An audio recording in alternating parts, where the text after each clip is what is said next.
Hello and welcome to the fourth episode of Pure Derry Talks. Tonight we're doing things a little bit differently. We are going to be having our first panel discussion and we're going to be discussing a topic, and that topic is addiction.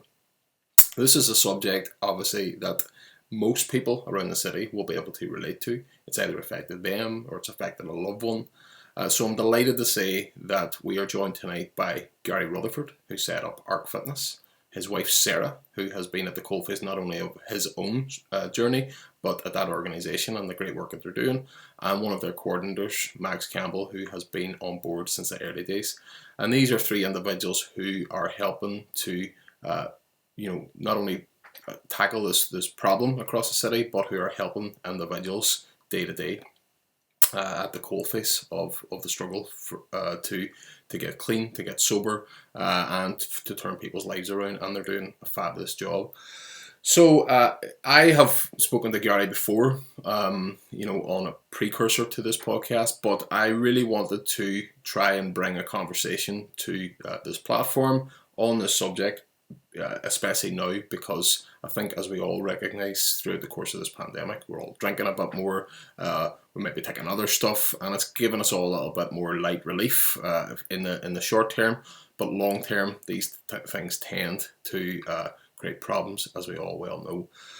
So we talk from everything about the great work that the organisation's doing through to what those who would enrol on their programs would go on to expect, and what their program looks like and how it helps. The topic of mindfulness and how that's important, and we also get into the subject of how members of families affected by addiction can support each other, and indeed that's a huge area that's unfolding for ARC that I think I can relate to, and probably a lot of you guys can relate to as well.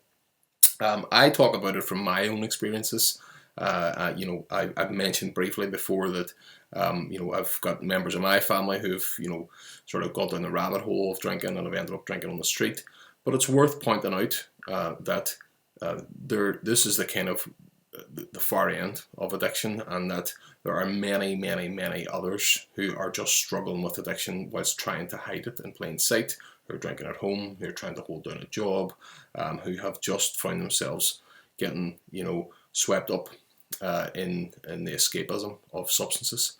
And of course there's other forms of addiction too, which we talk about as well, technology being one of them. But we have a really wide range of discussion, and the stuff that these guys are doing is just remarkable, and I hope that you guys enjoy the conversation. It's certainly one that I enjoyed doing, and it was something a little bit different, as I say. So without further ado, this is Pure Derry Talks Addiction with Arc Fitness. Guys, how are yous? Welcome to Pure Derry Talks. Of course, Gary Rutherford, who have founded Arc, the real boss, Ciaran Rutherford, and we're also joined by Max Campbell. Welcome. It's great to have you. Hey, how are you doing? Great to be here. Hi. So it's been a bit of a whirlwind year, shall we say, over the pandemic. So you kind of bring us up to speed on some of the amazing stuff that's been happening with Arc over the last 12 months. The last time we spoke, it was the first lockdown. It was coming towards the end, I think, of the first lockdown, and we had moved our program online at that stage. Mm-hmm. Basically, since then, it has massively exploded. I now work full-time for ARC, whereas I was working as a nurse before. We've got national lottery funding, which allows us to expand and bring more people through. We've got funding from a local organisation called Learning Pool, so we can start to grow our home. It's just been a really exciting few months. So lockdown, as challenging as it has been quite good for us in terms of an organisation. So it's really exciting. It is really exciting. We've been helping out a little bit with in the background, sharing things and providing a little bit of seed funding back in the early days, and it's just been remarkable to watch. So, and your team's getting bigger as well, Gary, I see. You got Ciaran on board and now Mags as well. How many are in the team now altogether? 10 altogether, and that's a range of people that facilitate sessions, coaches, therapists, myself, who is full-time, and then we're currently recruiting for another post. So from just me, it's now got a lot bigger. Incredible. Ciaran, You are obviously have been at the coalface of not only this organisation, but the big man himself, and seen it all happening. What is your take on how much stigma affects those like struggling through addiction? How big of a deal is that? Yeah, well, I mean, it's massive. So I actually work as a cognitive behavioral therapist. So like outside of ARC and sometimes within ARC as well. And really the issue is that stigma, it creates a real barrier to any kind of progress. It prevents people from asking for help. It prevents people from a big part of what we're talking about. I know we're going to talk about it later with the No Shame campaign. It really keeps people locked in shame, and the problem with that is that limits what people think is possible for them in terms of change. So stigma is a massive problem. And we're actually, within ARC, we're both kind of explicitly, but also much more subtly trying to address stigma, even in terms of the language that we use. So we wouldn't label people, we wouldn't talk about addicts. We would talk about struggling with a substance misuse issue. And I think all of that stuff is really important because it means that people stop identifying themselves in their problems and they start seeing them as things that they can kind of work to address. Yeah, absolutely. And Gary, is that something you identify with through your struggles, the stigma and the shame?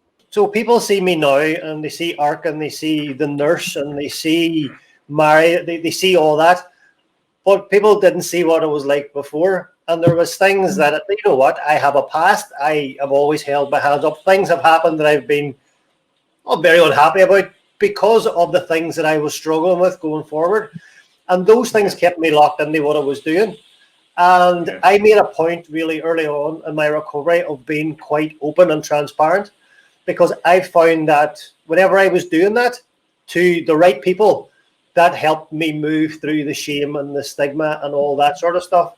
And I think that's what you need. I don't mean you go and you shout your dirty laundry from the rooftop, but you find people that you can trust, that love you, and you talk these things through, because that's how you move through it. But it's a massive problem. It's a massive barrier. We see it all the time, and sometimes it takes the guise of pride. It's not pride. It's just shame and embarrassment. I have a brother who's a drinker. He's now a street drinker. I've mentioned this on one of the podcasts before, and he doesn't even want help. He doesn't even want help at all. He just wants to keep drinking, and so I would love for him to be someone that I could get help on your program, but he would not even consider it. And I suppose that's part and parcel of the problem when you're trying to get someone across that line. It's that personal responsibility thing, and we see it all the time in ARC. I saw it, until you get to a point where what you're currently doing is not working. All the evidence is there to say that this isn't working. You need to do something about it. And you have to come to that point yourself, which is why it's so frustrating for individuals and family members and the community. Because you can't force recovery on people. You can't force people to change. But what you can do is what we try to do in the team and in ARC is to show people that you can change and it can happen, and almost show them a template for it, or show it in action. And maybe hope that maybe sticks a little. And if a little sticks on a regular basis, maybe you've started to elicit change.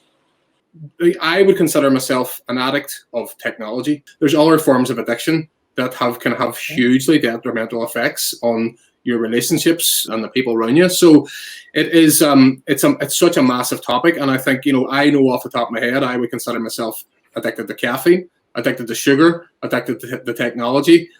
So it's not just the substances, and I suppose that it's the substances that holistically get the blame for everything. Mags, when did you get involved in the organisation? So I was lucky enough to come on board in April last year.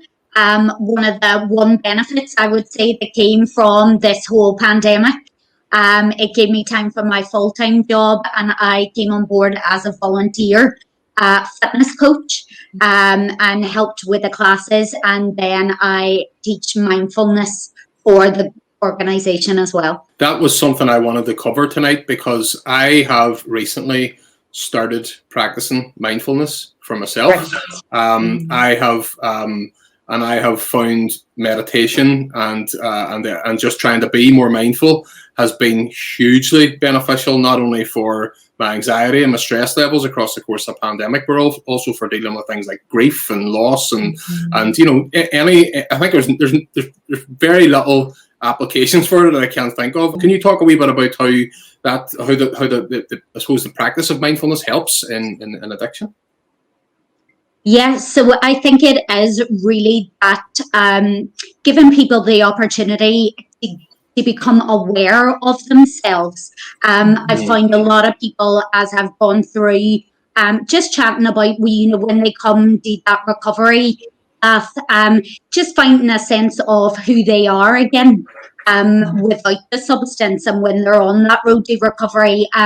So it's really about giving them that space to become more aware and build that awareness. And then, just as you said, anxiety and stress can be a real trigger for some people in recovery. So mindfulness really gives them, or teaches them, that sense of just being and meeting whatever comes up for them, just meeting it. And just taking it and letting it just be and sit with it, rather than trying to run away and avoid it. So I think in terms of recovery, it really helps in that relapse phase, in helping people deal with things that would potentially trigger them on their path. I found it fascinating, I suppose, to kind of dive into this topic and understand that, when you actually scratch beneath the surface, you start to realize that the substances that people use when it's substance abuse is actually fulfilling a need in the addiction. Like, that's actually trying to fill a void or fill a hole, whether it's trauma or pain or loss or anything. It's actually almost like a sticking plaster over the actual real problem itself. And then you guys are coming along later and helping to sort of pick up the pieces when that becomes the problem there. But underlying, you've still got those issues. I mean, how much do you guys see from that day to day in your work that it's actually the underlying? How much do you actually approach the underlying issues in your work? That's pretty much my job. I'm all about underlying issues. No, but yeah, I mean, with the clients that I'm working with, I am always trying to help people develop a really kind of compassionate curiosity, I guess. Like, let's try and suspend judgment for a minute, and let's actually just look at why you're doing what you're doing. Because what you'll find is that, behaviors, however unhelpful they seem in the long term, often have a short-term benefit for somebody. So, if somebody feels that their life is unbearable and they're using a substance to alleviate some of that, for them, in that context, that's serving its purpose. The problem with that is that it becomes it becomes a cycle. If you're not dealing with the underlying issues, you're going to continue to need to use more, and you're going to develop that kind of dependency. So absolutely, we're really interested in helping people take a compassionately curious look at what's going on. We by no means think that somebody coming on the ARC and physically training for 2 nights a week is going to fix trauma from the past or deal with that. But what our hope and what we are seeing is that if people get into that headspace where they are supported, stable, structured and sober, it allows the space and the freedom for the stuff that's been driving that to then be looked at quite safely.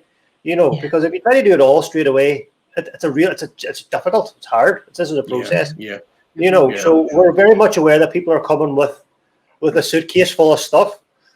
But we're trying to get them to a point where they're stable enough and they're ready and they're able to open that suitcase and start picking through it. I think that the work you guys are doing around the city is not only helping lives, but I genuinely think saving them. And I think where we are now in the city versus a couple of years ago when you guys weren't around doing the great work you're doing, it's such a monumental leap forward. And so the things that you spoke about at the start, Gary, the lottery funding and the help of Learning Pool to become on board as your corporate sponsor, I mean, those are absolutely game changing, not just for an organization, but for this city, for people to be actually investing into these things, it's so huge. And I know several people who are, I suppose, kind of knocking at your door, shall we say, because it's such a widespread thing. I don't know is there any family, any individual in this city who hasn't been affected by addiction?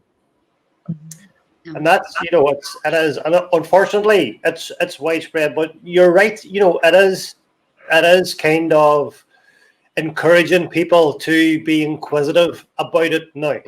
It looks a little bit different now, some of the things that we're doing, and that's piquing interest. And if you're piquing interest, you're encouraging conversation. And if you're encouraging conversation, you're moving people in the right direction to try and help change it. So talk me through the process then. Of if I was to come to you guys and say, right, I get on one of your programs and I'm facing up to my addiction, substance abuse addiction, and I want to stop.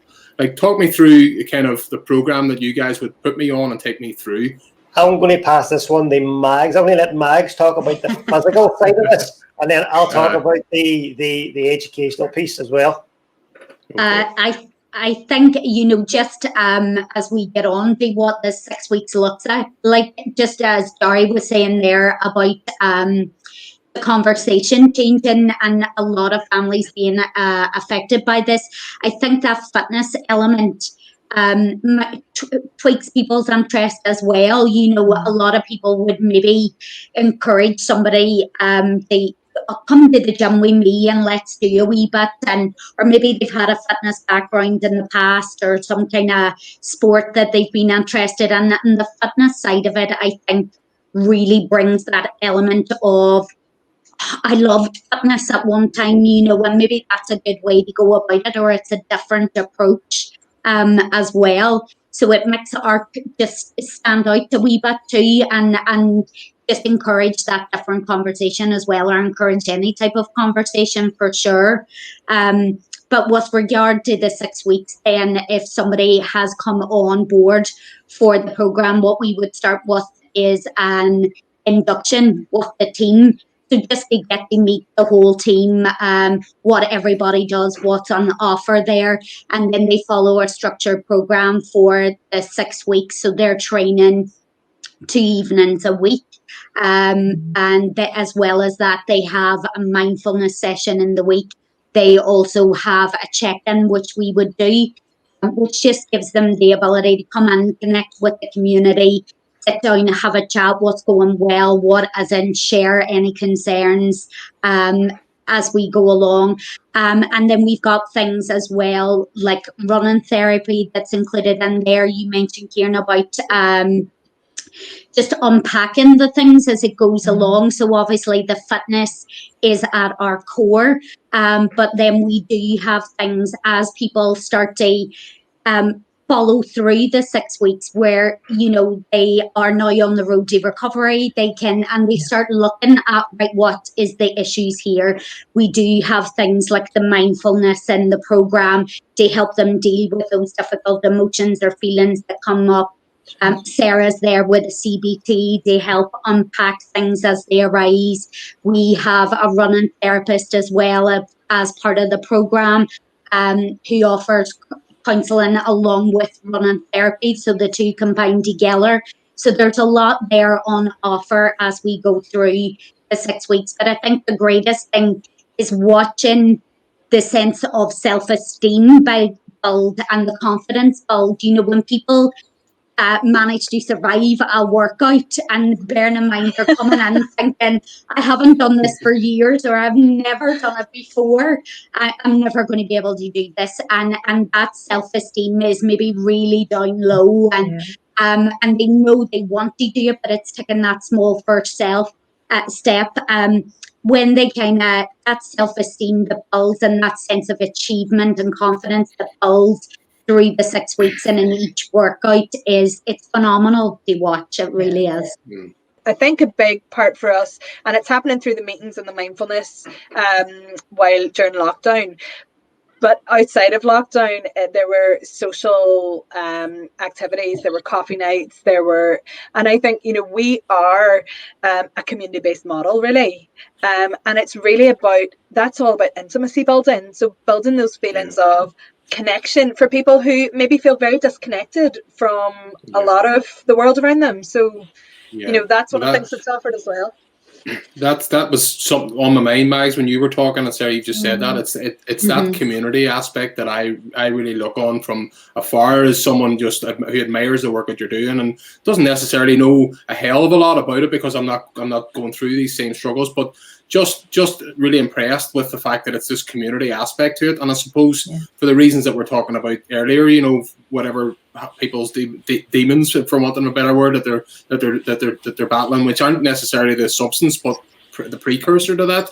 A lot of it's probably connection based. A lot of it is, familial, things happening in their life, friends, stuff like that. So to have that togetherness, that family community connection, it must be powerful for people. And I can see why a lot of people become advocates for your brand. Like the people who go through your program seem to be go on to become like part of the family, like these huge advocates for your brand. One of the game-changing things for us happened through the first lockdown when we connected with Learning Pool. Up until then, it was all physical. It was training, and it was community-based. But they have helped us develop the ARC Academy. So we have now put together and we run a 6-week educational program as well as the 6-week training program. So every single day for 6 weeks, there's 6 different topics, one per week, and there's something every single day that people work through, that they reflect on, they answer questions, they score their mood, their anxiety, their recovery, and they learn as they grow through this as well. So that's a big thing, because we moderate reflections, we instigate discussion about issues around addiction. For example, from week 1, the cycle of change, all the way through to the very last week, which is living sober. So we take people on that 6-week journey, and that's really exciting. And that's something that we're going to further develop and allow family access to that, and just develop other programs that slip into that. So that's what makes it a bit different, and that's what's really stepped us up, I think, over the last year, is having that connection with Learning Pool and being able to provide something that is measuring behavior change, which is really important. It's a wonderful collaboration. I think I reshared it at the time it happened. I was just, I suppose, blown away. I wasn't surprised, because I know Paul is a fantastic entrepreneur and a fantastic businessman, and what he's built with Learning Pool is just unbelievable. But it just seemed, it was one of those things where you're like, of course that organization would partner with this organization. It just seemed like such a match made in heaven. So I'm absolutely delighted for you that that's happened, and I think it is it's just great to see 2 local organizations that's doing such great work in completely different fields, partnering up and doing something together. So, Sarah, a question to you then. Obviously, we spoke earlier about about shame, about stigma, and you've got this great new campaign that you're starting called No Shame. And I mentioned something earlier too called the Walk of No Shame, which, by the way, is a brilliant pun. Whoever come up with that deserves a pay rise, Gary. So tell us about that. Tell us about what you're. Was it Stevie? Good man, Stevie. Top marks. Pure Derry approves of your pun. So tell us about that. Tell us about what you're hoping to achieve, and I suppose ultimately, how can myself and other members of the public get involved to help? Yeah, brilliant. So the No Shame campaign is being launched as part of our effort to change the conversation around addiction. It's part of kind of really what's going to be a year-long project that's going to involve some kind of in-house work with the people in our program around, we're going to work with the Junction to do kind of some storytelling workshops to help people learn how to talk about their experiences in kind of a safe environment. We also are going to be doing a similar thing we're going to be inviting families of people who are struggling with addiction for the first time to do that, because everybody has their own story, and also family members also can experience those feelings of shame. And we don't mean about feeling ashamed of somebody, but in the context of feeling like I can't talk about this, nobody's going to understand this. So we really want to help both individuals who are struggling, but also families. And so we're going to be doing, as I say, a series of some in-house things and some kind of maybe psychoeducational stuff as well. We've been filming some videos recently that we're going to be releasing as kind of talking points. And yeah, there's lots of plans in the work, but essentially it's about enabling or empowering maybe people to feel that it's okay to talk about whatever led you to where you're at, and also to kind of equip them to do it in kind of respectful but honest and productive ways. So that's really kind of the purpose behind it. I think you're right. From someone who has had addiction in the family, it does become like really like shame. I've had that myself, where I have a brother who drinks on the street, as I said, and you don't even know how to address that. I've also got a cousin who's a street drinker as well, and I've been in company when people are making jokes about that person. And they're, did you see such and such up a town doing this, whatever? And I'm like, that's my fault, cousin. Imagine we could all just take people where they're at, okay, and show them that compassion and that understanding, and just give people a chance. Because Sarah mentioned this to me before, like anybody can fall into a hole, but they need help out of the hole. There's no point standing looking and pointing, so it's about trying to change that whole kind of conversation, that type of how do you have a conversation about this thing? We had a social event recently, and there was a lady, Alison Armstrong from Assert, was on, and she just basically said we need to have grown-up conversations about this. We need to be able to talk about something that's out there in front of us without emotion and anger and fear, and that's how you're going to change the perceptions. And anything that we can do to raise awareness. I've been championing this for even before ARC about the transparency and the talking about this whole thing. And that's really what we're trying to do. There's a run happening in the end of May as well. And that is a massive awareness builder for what we're doing as well. There's 5 marathons in 5 days with a vest. And the symbolism behind the vest is carrying the weight of shame and doing the run with the weight of shame. So that's something that we're going to tie in as well. So that's going to be like a fundraising effort for us, and it's getting a lot of traction just now. So we're really planning on doing as much as we can in the year about no shame. But actually, we're going to be doing this for as long as ARCs, and this is what we do. We've just formalized it. You know what? As you're just talking there, it's making me realize it made me realize that really what the No Shame campaign is all about is about taking the public through the same learning process that you're taking those who come into ARC through. It's about trying to give people those same tools, that same insight, that same compassion, and that same understanding, that transparency, and and togetherness, and people coming together to actually look at it with, like you say, Gary, where you need to just someone's in a hole and they need a hand up. If there's more of that around, it would be so fabulous.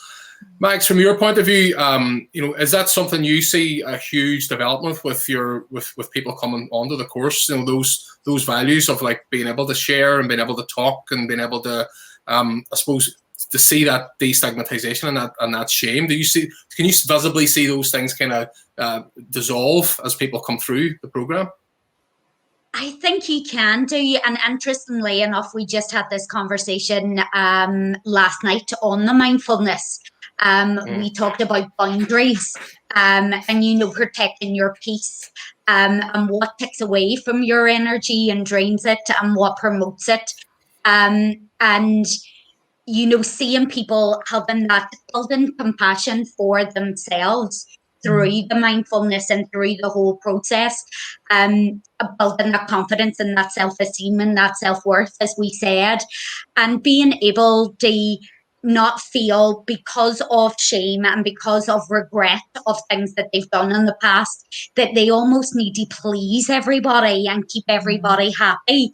That they can get to a point where they can say, they can be honest, and they can share with family members and friends and stuff, this is where I'm at, so I don't want to attend that social event, or I'm not in a position to help you today because I've got a lot on myself. And that really comes from them building confidence and worth in themselves, and the connection and the community that we were talking about as well. It very much as a family, and as Sarah and Gary both said, for people that have been disconnected, seeing the support that they have behind them is, is phenomenal for them, and it does help them let that go as they move forward. Talking of the t-shirts, we were just chatting last night about one of the participants. We did obviously the campaign, take the picture, take a selfie with your ARC merch on, and that actually came about because a conversation, somebody had said, oh, I love the t-shirts, but I wouldn't wear one in case somebody thought that I was in recovery. Oh. And Really? Yeah, that's where that came from. Wow. And that was just from a young person who loved what we did and loved the t-shirts, but didn't want to have that, didn't want anybody thinking that of him. And I think the real thing when we've got people to take the selfies, even my dad said this to me the other day, God, I saw such and such has the ARC t-shirt on, and do they have something to do with usings? And I think that really opens that conversation for people when they can see, oh, that person's involved, and that person's involved, and that person's a family member, and it just breaks down that stigma and that shame. And for the person in our community, they were just sharing how they felt that at the start, and when they came to put the t-shirt on, those feelings had risen and they'd come back, but through everything they'd learnt, they were able to just meet it where it was, as Gary said, and just meet it where it was at, and let it go and move on. And it was just such a brilliant thing to hear. That's amazing. It reminds me actually of when we were having the socials. We were having a night in Starbucks one night, and it's open to family and members and board members. And there was a night that somebody who was on one of the newer programs said to one of the board members, "Which program were you on?" And the board member, just said, "Oh no, I wasn't on one of the programs. I was." And the participant said to me, "I was so embarrassed that I said that." And I said, "But they weren't embarrassed. Why were you embarrassed?" Yeah. So we're really trying to create that culture and then carry it out, Yeah. It's like they were preempting the embarrassment for someone else, like embarrassment by proxy. That it's almost the same as assuming that someone's going to be offended and they're not at all. Absolutely. And so there you go. That's stigma in action. That the person not wearing the t-shirt because they thought that someone would have thought that they have addiction, and like we said at the top of our chat, addiction's everywhere. There's the person doing that's probably addicted to their phone, and that's and so it's understanding that it's our own. I'm at mercy of my addictions every day. Well, you know what, because this is kind of fundamental. I thought, well, I'll wear my ARC t-shirt tonight, and I was like, no, they'll all be wearing theirs. So I'll tell you what I'm going to do. I'm going to go put mine on, right? So I like it. Brilliant. That's it. We were trying to get I was sure you guys were. I was like, I won't wear it because they'll all be wearing ones, and then I'll be like letting on, and then none of you are wearing it. So I've now got my ARC t-shirt on. So I'll see. So there we go. Hopefully, there shouldn't be any shame or any stigma with that. So absolutely. You can see it there now. I'm probably sitting down too low now. There we go. You're all That's right. better. You're looking really well. Thanks, Gary. And there's such nice t-shirts. I have the charcoal grey ones, like one of my favorite t-shirts now. I wear it. I just wear it out wherever. Wouldn't care. Wouldn't give a. We see the no shame ones that are coming out. There's one of the guys that's been through our program designed the image for it. Class. Amazing. I haven't said this publicly yet, but one of the things that I'm going to be doing is I'm going to be wearing merchandise and local kind of, clothing and merchandise, and just kind of trying to do a wee bit of product placement, not only for good organizations like yourself doing this, but also, this podcast sponsored by the Pure Dairy Market. So we've got, a lot of the brands that's going to be on that doing bits and pieces. So it's a natural platform for me to do that. So I there we go. thought you were going to tell me you were going to run a marathon with me. I was getting all excited. I was like, yeah. No bar. I'll run there and back. I made that mistake once with Gary. Once Gary convinced me to run a marathon with him, and he said he would run the whole thing with me. And a month out, he says, "Oh, it's just I didn't train less hard to not try and get a good time." So I ended up doing it by myself. Seriously. He was my emergency contact, and at the end when I phoned him, because I actually did hurt myself at 19 miles, he says, "Oh, I'm just wrecked. I've just finished the marathon." Like, sort yourself out. I could not run them. Maybe I could with training, but as you can probably Ciaran, tell, if I could finish the marathon, you could finish a marathon. I think so. If I could, you could. I think I finished last in France, maybe. So. Well, as Gary knows, Gary sent me over a couple of t-shirts, and he was like, what, just talking about shame and stigma. There's a what size of t-shirt on? There's a extra large. If you had to ask me this question, like in March last year, it would have been, oh, definitely send me a large. Now it's like, yeah, send me an extra large. Am I right in thinking that the walk of no shame is you pair up with someone to try and do 1,000,000 steps? Is that right? Yeah. So it's it's like a 1,000,000-mile march in March. So right. As a team, you have to get 1,000,000 steps. It works out at like 16,500 steps a day per person or something. Yeah. I work at home. That's quite ambitious for me. That's a lot of running up and down the stairs. When you break it down per day, it doesn't seem like a lot, but to do it every single day. But you know what? That's part of the challenge. I'm in for it. Let's go. Sign me up. So Gary, tell me then, we've talked about the No Shame campaign. I've went and got my t-shirt on, and I've seen the photos going online. So tell us a little bit more about how people out there can get involved in either supporting it financially or just even supporting it spiritually and ideologically by getting behind it. So there are a number of ways. So way number one, go on the website, buy a t-shirt, put said t-shirt on, take a selfie, hashtag no shame, get it on social media. You'd be surprised how many people are going to see it. That's one way you can support us. The other way is there is a walk of no shame happening in March. The details will be on Facebook. Look at that. Grab a partner. Do 1,000,000 steps in March. Sure, what else are you doing? It's lockdown. Another way you can support us is we have these 5 marathons in March, the end of March. We have a GoFundMe link for that. Or, hey, if you want to do a marathon yourself around the same time, do it as well. Sponsorship. Hey, you know what? Get physically active. And just share our stuff, because if you share what we do, other people see it. It instigates that conversation, and that's how things change. So that's how you can support us.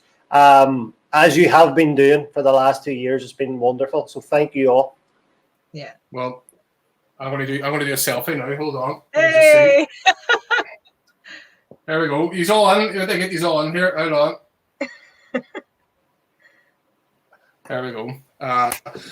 Sarah, tell us a wee bit more about the support for families you're talking about. That's a really interesting area. I mean, as someone with some experience in these things, I think that's something that I would definitely find interest in, and I think a lot of families out there would definitely find that would be a helpful resource. So tell us more about that. Well, I mean, I suppose I'm a family member, someone who loves somebody who struggled with addiction, So it was really interesting because recently we were doing one of the kind of online ARC social events where we have speakers, and then we have like a speaker who maybe works in the field of addiction, and then we have, a speaker sharing their personal story. And recently Gary said to me, "Do you think you would do it?" And I kind of looked at him like, "What are you talking about?" And he said, "I think we need to start hearing voices of families as well." And it was really, really interesting for me, because I said to Gary, I think I've never really thought about what my story is. I think I've always retold your story from my perspective, And actually, of course, it's difficult. difficult for families, and there's all those emotions, there's anger and hurt, and addiction by nature can be quite deceptive. It's not deliberate on the part of somebody who's struggling with the addiction, but there is, if you're trying to maintain a level of kind of intoxication or whatever else, and there's a lot of disapproval, there is a hidden nature to that. And so for a family member, sometimes that feels like being lied to, or you feel that very personally. So as I said, we are not in the business of shaming, quite the opposite. So we want to help people be able to talk about the reality of their painful experiences in a way that is helpful and directed towards healing rather than hurting. So it's not, about you did this to me and you did this. It's about, this is how that felt for me. And this is, this is what I am struggling with. And I think that's a really important sort of side of the conversation as well. Yeah, absolutely. To give our family members perspective that the things that they're feeling and going through are normal, that they're expected, and even for that even opens up a whole avenue of like our family members that can support our family members. Like I have a brother who went through this, and I can this is what we did, and I understand where you're coming from. You can get that perspective. And that's absolutely powerful, and it opens up a whole dynamic of that I wasn't even expecting to talk about going into this conversation. But of course, again, makes total sense when you see it laid out in front of you. We have, I said, we're doing this kind of, we're in the process of devising this kind of workshop in collaboration with the Junction, and they're great. They kind of have a bit of a template for this, but they're obviously tailoring it very specifically to what we're working with, and it's great just how much thoughtfulness people are bringing to this, because one of the interesting pieces of input in the initial discussions about this was, hey, if we do a course for family members about their storytelling, we should only let one person from each family attend it at a time, because we want those individuals to have their individual story heard, not be kind of grouped together in an us and them, but actually say, like, this is how it affected me, because actually different people within a family context may have very different feelings and experiences. Absolutely. And you could have one completely different sort of scenarios. One of the family members could have been enabling somebody, one of the family members might not have been on good terms with them, someone else was, someone was more empathetic than others, and it's just, there's so much texture and layers to that. The experiences that I've had dealing with family members who have had addiction is that we have gone through all those gamut of experience of trying to help them, then that not working out, and then feeling almost betrayed at the time. But that, I'm talking back years ago. Now you look back and go, why was I feeling that way? Of course, that was a learning process that we were on, the journey we were on, to understand that, well, next time I'm not going to get upset, because that's an illness. They're struggling through an illness, and I shouldn't. And then it's just right. Okay, do you need any money, or can I help you with getting you clothes, or getting you this, or getting you whatever? And just trying to be, it's okay, I can help, and it's hugely important. I think that our people get support. And even listening to you talking about that, it reminds me of one of the things as well, certainly in therapy and within ARC as well, is it's kind of moving away from this thinking of, how you think things should be, and just looking at how they are. Instead of trying to kind of police your feelings, or just being able to explore them a little bit, so that you can move forward. Mm-hmm. And it's very much, how do you, I've been where you are, Ciaran, and family members and friends, and you're really at a loss. What do you do? How best do I support them? And it really is getting that mentality of, how do I support them and encourage them, not fix them. And I think we really have that mentality of, how can we fix this? And then really is about them, and how do we encourage them and support them. I think I've been quite reflective about my family's experiences with me, I'm lucky enough to have a really open and honest relationship with them now. But I look back at how my addiction impacted them in very different ways. I look at my mother, that despite the chaos, there was just love. I look at my dad, despite all the chaos, he was protective of my mum. And then I have a sister who was angry and frustrated. They were all going through the same thing, but they were all approaching it in different ways. And this is why we need to be engaging families, because one, we're all different, so we'll all react different and we'll all have our own stuff. And two, it has such a chaotic impact on the lives that it touches. And unintentionally, it's, again, I'm using an analogy that I picked up again. It's like a tornado. When people get sucked in, it's not intentional. So work with a family is so important, Ciaran. And the thing that really strikes me is, before lockdown came, we had a Christmas meal whenever you could meet as people. And we had 75 people at the Christmas meal, and that was participants on the program plus their families. Yeah. And actually going and having conversations with people's families was a better indication of how people were doing in their recovery than actually asking them in a training session. Because when you're involved in family, when you're doing this sort of thing, I think we should be gauging the success of recovery through relationship. And 99% of the time, that relationship is family. And that's why it needs to be looked at.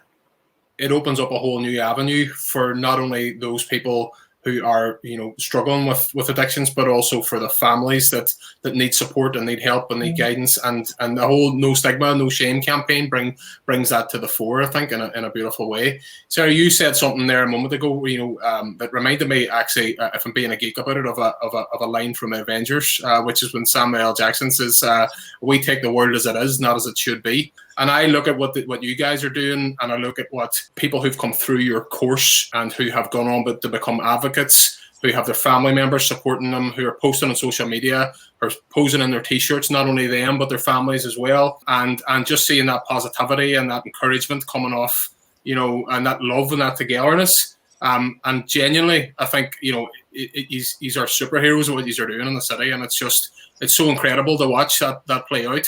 And just to know that we played a wee tiny part way back in the day, to know that knowing and seeing the great, when you see little seeds of great things happening, and that's why we're really, really passionate about being able to sort of back great things. And that's why if anybody watching is wondering what the Lab Fund is and what the Lab Fund is about, it's about putting a bit of support, whether it's a community initiative or a business initiative that we think can go on to do great things. You guys have gone on to do great things. I was talking to Jenna Devine last week. She's on the cusp of hiring 12 people and opening a factory.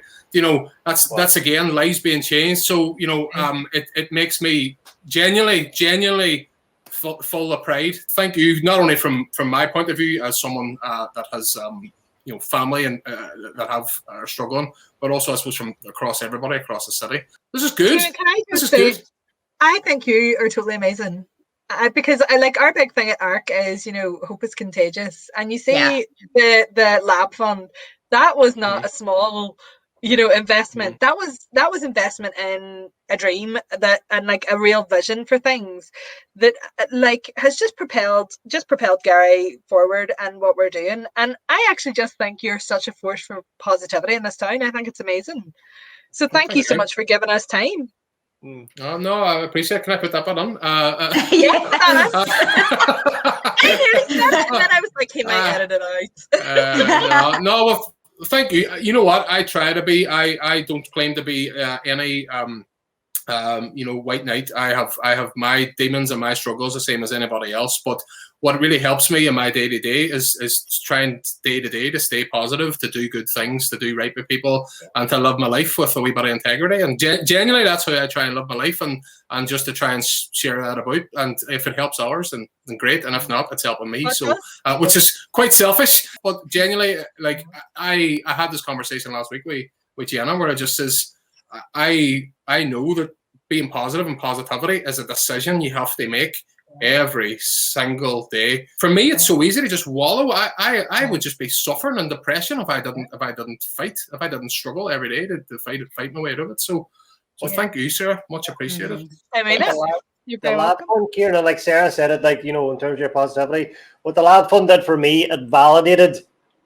the idea, it validated the desire to change. And there's been a few people that did that. So you did that by validating whenever nobody knew who we were or what we were doing. You thought, well, this is good and it could work. And Mags Campbell was the other one, because if Mags didn't believe in what we were doing, she never would have let us use Pure Gym. They run the first group we ever took, free of charge facilities. Right. And it's people like that validate what you do that are really important in the journey going across. And there's a few people peppered along the way, and you guys are both one of them. Sarah, you've been peppered from like the very start. For the whole way. I know. You're like the pepper, right? That's it. But I think, as Ciaran, you said it, you know, there's not one of us that hasn't been affected in some way, in some personal way by this. So it's absolutely brilliant to give back, and to have somebody having the conversations, you know, it's just brilliant. What you're doing with the Pure Dairy Talks is great.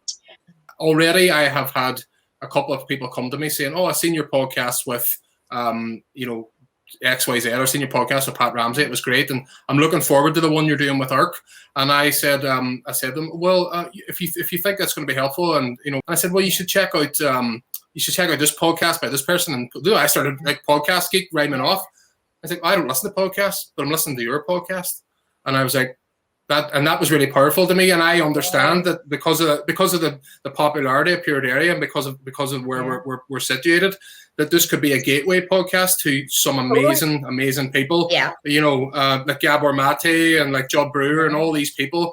And that's just on the subject addiction. It could be anything. Selfishly, I even think that this podcast is for my own mental health. So genuinely, this is my therapy. I'm doing online, you know, in public therapy with people around the city. It's great. That's helping. Yeah. Hey, no shame. You know? Like that's the no shame. I mean? No shame. No shame. You know, in therapy, we talk about that as like, we call it normalizing your experiences, you know, like because actually you can bet that, you know, you have an audience watching this, that there are people who can relate very much to what you're saying. And actually when people, that's why when we're doing, so we've got a bunch of kind of videos coming out to do with the No Shame campaign. And I said to Gary, like, I want a lot of women in it. And he was like, okay. And I said, because I really believe in representation. Like if you can see yourself in it, and sometimes people think of addiction as being quite a male thing. And I just think like, if you can see yourself and think, yeah, like I can, maybe it's not just me. I think that's the beginning of a door opening, you know, that's really powerful. Absolutely.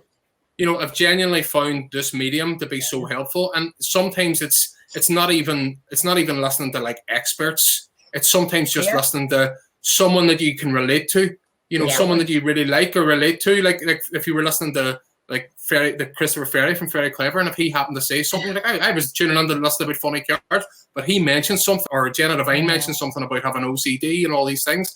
That's where you start to then get podcasts could be this could be a really interesting medium for me. Two of our peer support kind of volunteers said to Gary, hey, you know, as part of this No Shame campaign, do you think we could do a podcast?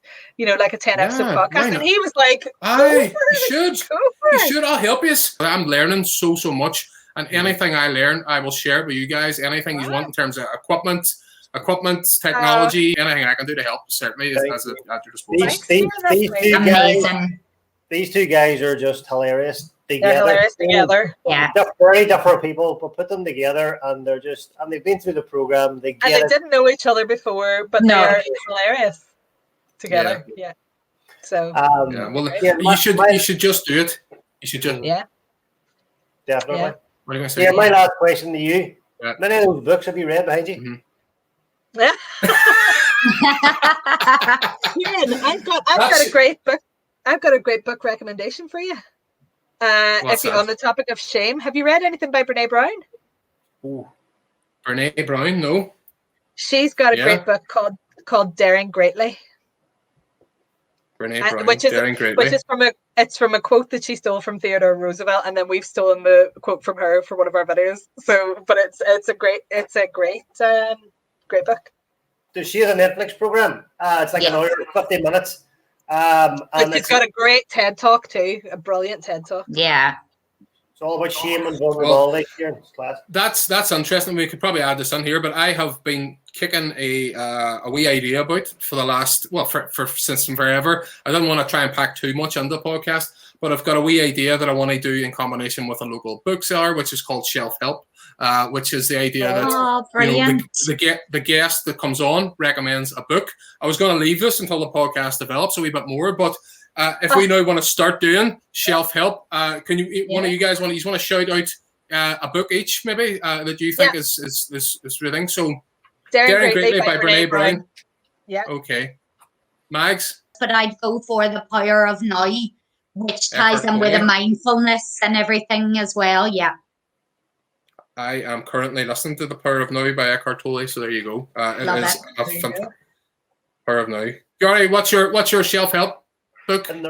It's by Gabor Mate, and it's In the Realm of Hungry Ghosts. It's just In the realm. This guy's stories about the stuff he does with guys in Vancouver with addiction is unreal. So excellent book. There you go. Fabulous. Absolutely fabulous. That's 3 book recommendations for anybody out there that want some great reading on the topic of not only addiction but mindfulness and self-improvement. Shame, vulnerability. Fabulous. Well, we've just brought forward a feature that I wasn't planning to do, and I think we couldn't have done it on a better podcast. So thank you so much. It has been absolutely amazing talking to us, and I hope the campaign is a massive success. I hope people buy lots of T-shirts. Get out, buy the T-shirts, donate some money, get out, get walking, run the marathon. If anybody wants to be my walking buddy, put your comments below. Run around St. Colum's Park just with me in a lap.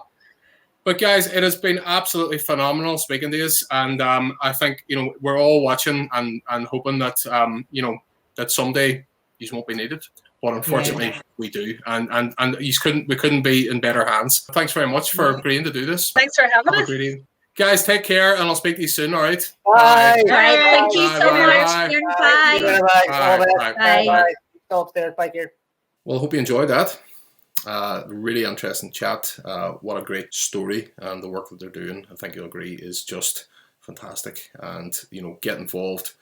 Please support them. Buy the merch. Wear the merch, go to their website, see what programs they're doing, if they're running marathons, all the various fundraising activities that they're doing. They could really use your support, and as you can see, it's actually changing lives. If any of the books that we talked about tonight take your fancy, if you want to check them out, then please consider shopping local. Give Jenny at Little Acorn on Foyle Street a shout. I'm sure she'd be delighted to order them in for you. If not, then any other local bookshop, of course, would be better than buying off Amazon.